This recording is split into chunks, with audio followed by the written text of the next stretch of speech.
ಇನ್ನು ಪಕ್ಕದ ತಮಿಳುನಾಡಲ್ಲೂ ಕೂಡ ಇವತ್ತು ಚುನಾವಣೆ ನಡೆಯಿತು.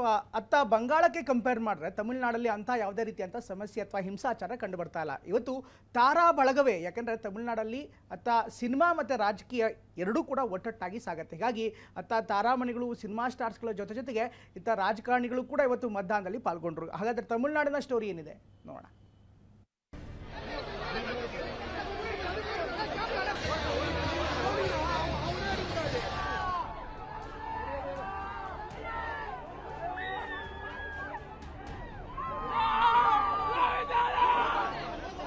ತೀವ್ರ ಜಿದ್ದಾಜಿದ್ದಿಗೆ ಕಾರಣವಾಗಿರೋ ದ್ರಾವಿಡರ ನಾಡು ತಮಿಳುನಾಡಿನಲ್ಲಿ ಈ ಬಾರಿ ಟಿವಿಕೆ ಎಂಟ್ರಿಯಿಂದ ಚಿತ್ರಣವೇ ಬದಲಾಗಿದೆ.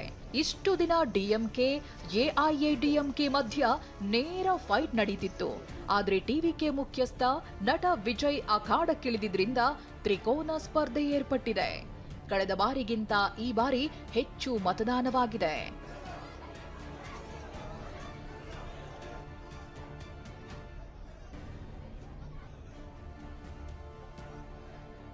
ತಮಿಳುನಾಡಿನಲ್ಲಿ ಭರ್ಜರಿ ವೋಟಿಂಗ್ ಆಗಿದೆ. ಸಿಎಂ ಸ್ಟಾಲಿನ್ ಪುತ್ರ ಉದಯನಿಧಿ ಸ್ಟಾಲಿನ್ ಕೊಳತ್ತೂರು ಕ್ಷೇತ್ರದಲ್ಲಿ ಹಕ್ಕು ಚಲಾಯಿಸಿದ್ರು. 234 ವಿಧಾನಸಭೆ ಕ್ಷೇತ್ರಗಳಿಗೆ ಮತದಾನ ನಡೆದಿದೆ.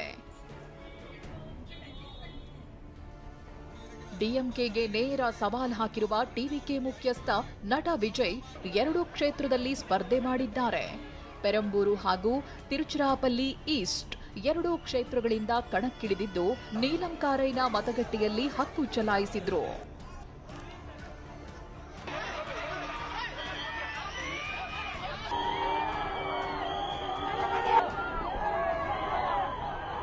ನಟ ವಿಜಯ್ ಈ ಬಾರಿ ಟಿವಿಕೆ ಪಕ್ಷ ಕಟ್ಟಿ ತಮಿಳುನಾಡು ವಿಧಾನಸಭೆ ಚುನಾವಣೆಯಲ್ಲಿ ಕ್ರಾಂತಿ ಸೃಷ್ಟಿಸಲು ಮುಂದಾಗಿದ್ದಾರೆ.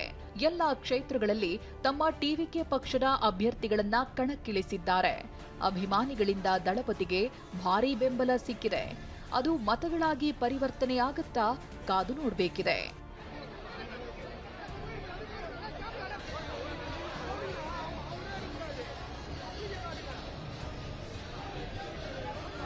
ಕೊಯಮತ್ತೂರಿನಲ್ಲಿ ಬಿಜೆಪಿ ನಾಯಕ ಅಣ್ಣಾಮಲೈ ಮತದಾನ ಮಾಡಿದ್ರು.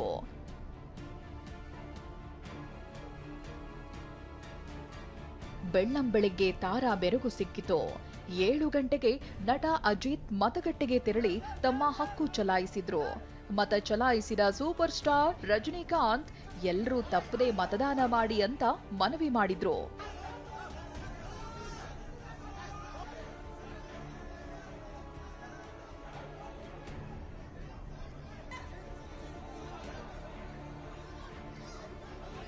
ಇದಿಷ್ಟೇ ಅಲ್ಲ, ನಟಿ ಶ್ರುತಿ ಹಾಸನ್ ಜೊತೆ ಬಂದು ಕಮಲ್ ಹಾಸನ್ ಮತದಾನ ಮಾಡಿದ್ರು.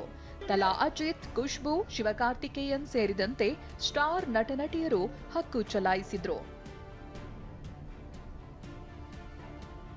ಒಟ್ನಲ್ಲಿ ಮೇ 4ಕ್ಕೆ ಫಲಿತಾಂಶ ಪ್ರಕಟವಾಗಲಿದ್ದು ಮೊದಲ ಬಾರಿಗೆ ಅಗ್ನಿ ಪರೀಕ್ಷೆಗಿಳಿದಿರೋ ನಟ ವಿಜಯ್ ಕಮಾಲ್ ಮಾಡ್ತಾರಾ ಕಾದು ನೋಡಬೇಕಿದೆ. Bureau report, ಟಿವಿ9.